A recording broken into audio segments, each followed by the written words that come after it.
some other ones.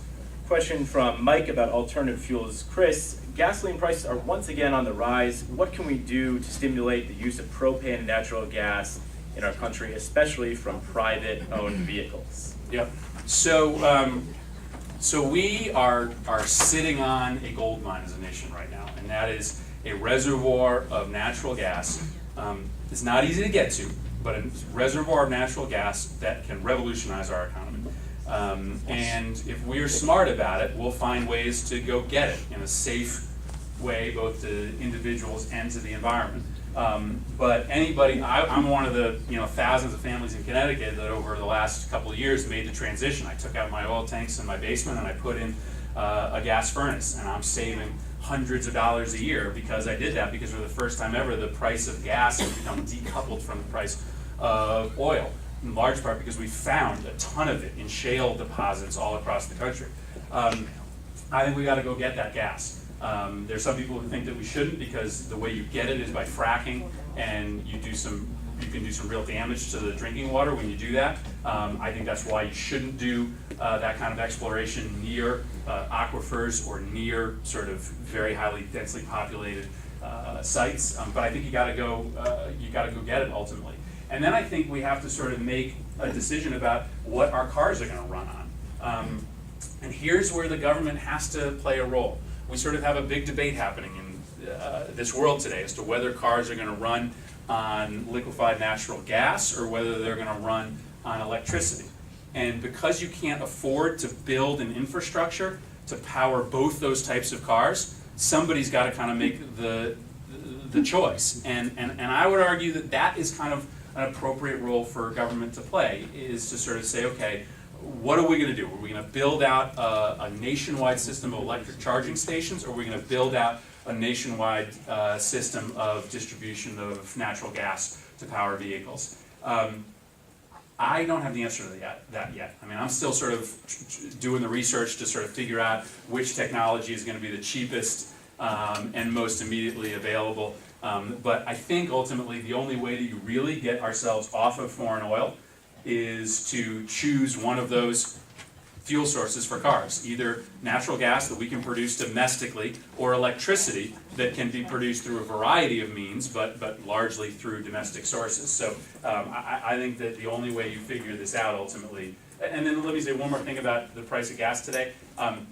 It has stopped becoming about supply and demand, and it is so much more so about the manipulation of that price by commodity markets off of Wall Street. And you have got to get tougher on these commodity traders and limit the amount of money that they can put onto the market at one time, because they are artificially swinging the price of a barrel of oil beyond what sheer supply and demand would merit. And the Wall Street Reform Bill has in it really important restrictions on commodity markets, which are not being put into effect today because the Wall Street commodity traders are suing the Obama administration to stop them from putting into effect those regulations. And so I've been pressing the Obama administration to just ignore those lawsuits and put those changes into effect, because those commodity traders are, not all of them, but a lot of them are ripping us off.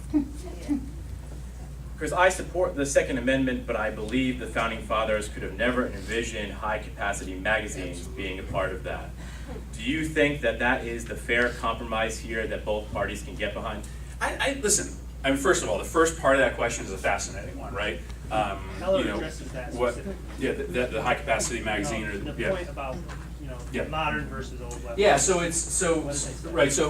all throughout the Constitution, you're confronted with this question of, are you sort of forced to live in the world that existed when the Founding Fathers wrote the document, or do you sort of understand that a child's coat does not fit him 20 years later, and thus you need a new coat? I think that's something that we struggle with every day. I do think we need to admit that we live in a different world, and that the Founding Fathers could not have predicted the modern world in a lot of different ways, but in particular when it comes to a lot of the firearms and ammunition that are available.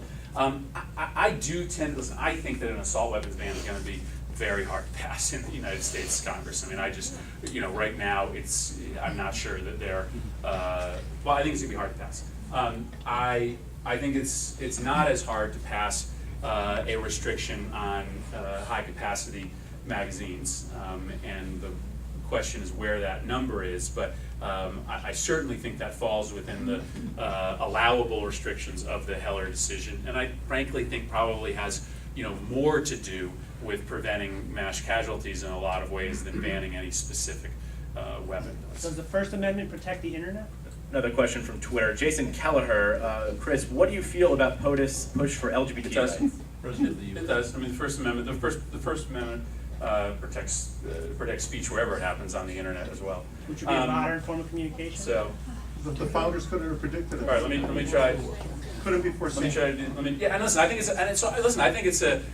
this really is. I think it's fascinating because I don't think there's one answer. I mean, I don't think the answer is that you are stuck with their world, and I don't think the answer is that the Constitution doesn't apply the minute a technological innovation moves past what the founding fathers were dealing with. I mean, I just don't think I don't think it's absolutist, as you sort of maybe learned, I don't think anything is absolutist in this world. I think that you are constantly kind of measuring a document that has genius in it. It really does have genius. For as many changes as have happened over the years, to make some pieces of that document a little bit less relevant than they were 200 and something years ago, it is amazing how well the Constitution has held up. And the very fact that we're sitting here in a civil society in which we can still sit and yell back and forth at each other is a model of how wonderful that document is. And so I just don't think whether it's the First Amendment or the Second Amendment, the Fourth Amendment, there's no simple answer as to whether you are stuck with their world or whether that document becomes irrelevant the minute the world changes. LGBT rights. So the president, has over the course of his 4 years, I would argue, come around on the issue of the rights of people who are gay and lesbian, and I've been someone for a very long time who believes that this is an issue of civil rights, that regardless of your sexual orientation, you should enjoy the same set of rights as everyone else, and that frankly I think the government should stay out of the question of marriage, that if a church doesn't want to marry somebody, then it's up to them not to marry them, but the government shouldn't be the one coming in telling the church who they can and cannot choose to wed. And so the president on Friday, through the Department of Justice, filed a legal brief in one of the pending cases before the Supreme Court, arguing that there is a constitutional right to protection for people of differing sexual orientation. For the first time, the Justice Department has sort of suggested that there is a constitutional right to marriage for gays and lesbians. I agree with that notion. Here in Connecticut, we've already decided that. In Connecticut, we've already decided both constitutionally and statutorily that that gays and lesbians can marry in Connecticut, and I hope that we get there on the federal level as well. And I think we are. I mean, I think we are. Every state that does this, there's less and less controversy surrounding it. It's less and less interesting to the press, and I think it suggests that there is sort of an acceptance of LGBT rights in a way that there wasn't 10 or 20 years ago. And again, I get it. I mean, this is another issue in which there's a lot of people who feel very different things based on their reading of certain texts, and I've just always been where I've been on this issue. I do think it's an issue of civil rights, and I'm glad the president has chosen recently in the last year or two to be so strong on it.